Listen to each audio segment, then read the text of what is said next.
know what it was like to work with Dean Martin? Particularly, I mean, there was always stories about him actually having martinis on the set. So I just have to know. You would know. Yeah, I do. Did he have a martini? Yeah. No, I do. This is what I do because I've been asked that 1,945 times. Yes. And so it kind of goes like this. That was his shtick, and it's what endeared him so to his audiences. Right. He was just so cool. But I often ask people, do you know what was in that glass?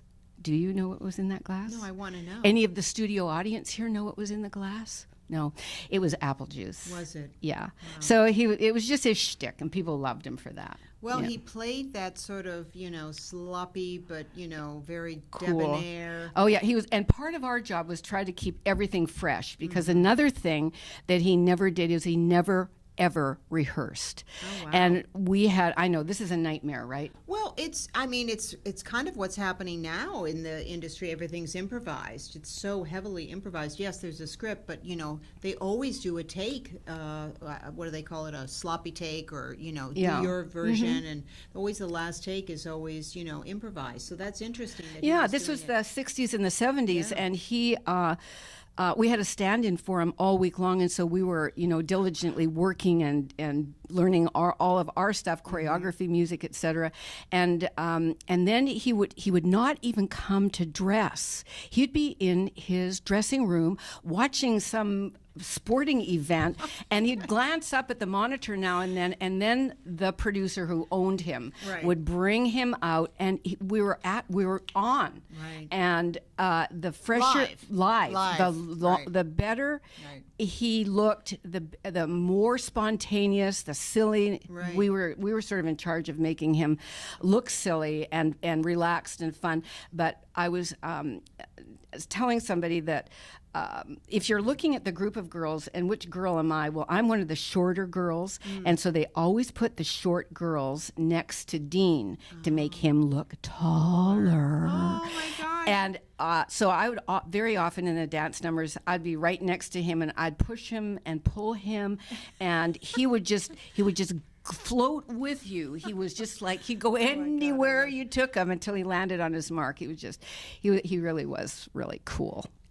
Did you stay friendly with him over the years, or no? Not really. He was very separate from us and the crew and the cast. He maintained his own life. He arrived at in his Maserati at the stage door just before dress, and then he would leave, and that was it. That's how much we saw him. We didn't really, except in the numbers. Interesting. So, yeah, but sometimes I get asked too, if you remember the time on the show where they had guest celebrities behind the door, and they'd yes. open the door, and out would pop somebody. Well, Sammy Davis Jr. right? And Yeah. big stars, big Hollywood stars, and nobody on the set, even the real powers that be, knew who the guest celebrity was going to be, and so it was always a shock when they opened the door. But as the years went by, we started to wonder if Dean was going to recognize the person. Oh my gosh. Thank goodness for Wow. cue Oh, cards. Wow, that's fascinating. Oh my gosh, I would worry about that. Hey, how you doing? What's his name? What's his Yeah, name? right. Hi, sweetheart. Yeah, cue cards. One of the things, funny. one of the highlight of my Gold Digger career was really going entertaining the troops around the world, Yes, and I with wanted to Vietnam. ask you about that, But speaking of cue cards, we traveled with 2 tons. 2 tons. Can you imagine that on a military aircraft? But this was for the Bob Hope show? That's for the Bob Hope show, yeah. So, but you needed cue cards for what? Well, he needed them. I didn't need them, but Bob needed them for Bob Hope everywhere we were. Where are we today? We're in Da Nang. Hello, Wow, Da wow, Nang. wow, Because wow. he changed it Sure, everywhere we were. sure. He changed up. And how was that working primarily with the troops, and how did that impact your life? How was that a game-changing moment in your life? That was totally and all of the girls who got the privilege to go to entertain the troops around the world, all of us were deeply impacted by it, and it was not glamorous. some of them came home on stretchers. It was extraordinarily difficult. We did sometimes 4 shows a day in the jungles in Vietnam. And it was, we were right there. I mean, they were bombing us. We had to change our venue one time because we got bombed by the Viet Cong. And I mean, the soldiers were amazing. They were so happy to see us. We were the girls from back home. And it's so heartwarming how they reached out to us and how we reached out to them. And I have amazing stories that go along with that trip. It was just... well, we had to tour the hospitals, which was the most difficult thing, probably one of the most difficult things I ever did.